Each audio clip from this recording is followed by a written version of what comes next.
पुण्यातील साखर संकुलातील बैठकीनंतर वसंतदादा शुगर इन्स्टिट्यूटच्या कामासंबंधी वेगळी बैठक। शरद पवार आणि अजित पवारांसह व्हीएसआयच्या अधिकाऱ्यांची उपस्थिती।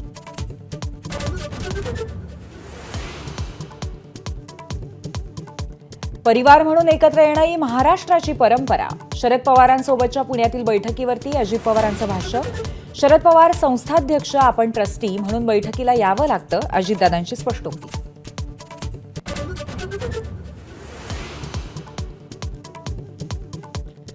शरद पवार आणि अजित पवार एकत्रच आहेत, संजय राऊतांचा दावा। आम्हाला आणि एसंशी गटाला कधी एकत्र बघितलं का, राऊतांचा सवाल।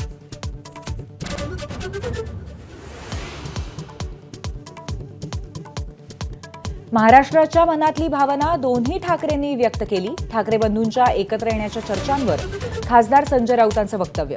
भूतकाळ विसरून पुढे जायचं ठरवल्याचा दावा।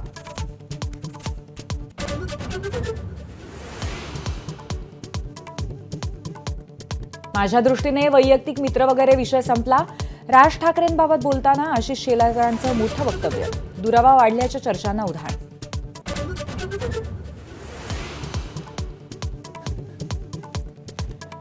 संग्राम थोपटेंच्या भाजप प्रवेशाला अंतर्गत विरोध असल्याची चर्चा। भाजप पदाधिकाऱ्यांचं चंद्रशेखर बावनकुळेंना नाराजीचं पत्र। काँग्रेसमधून भाजपमध्ये येणाऱ्या नेत्यांवरही नाराजी व्यक्त।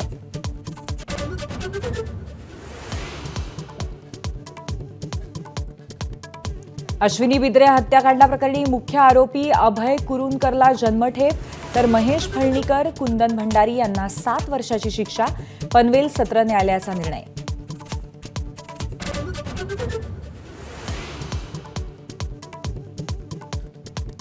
पूजा खेडकरने चौकशीत सहकार्य करावं, सुप्रीम कोर्टाचे आदेश। 2 मेला क्राईम ब्रँचसमोर चौकशीला हजर राहण्याचे निर्देश। पूजाला अटकेपासून संरक्षण कायम।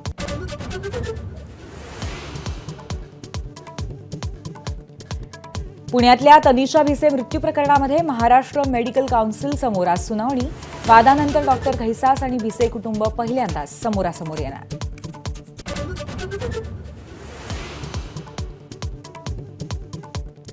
बुलढाण्यातल्या नखगळतीची केंद्र सरकारकडनं दखल। तपासणीसाठी पथक नियुक्त। आज केस आणि नखगळती झालेल्या गावांचा दौरा करणार।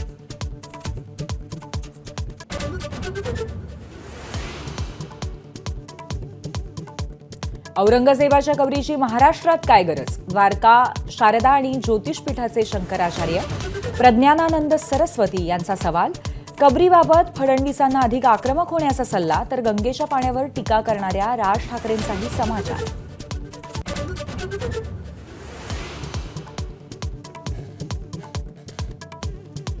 राज्यात उष्णतेची लाट कायम। बहुतांश जिल्ह्यामध्ये पारा 40 पार। मुंबईतही उकाड्यासह उन्हाचा तडाखा आणखीन जाणवणार।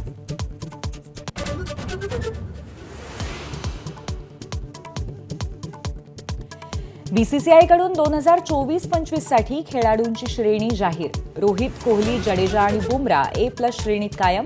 श्रेयस अय्यर, ईशान किशनचं कमबॅक आणि रिषभ पंतचंही प्रमोशन।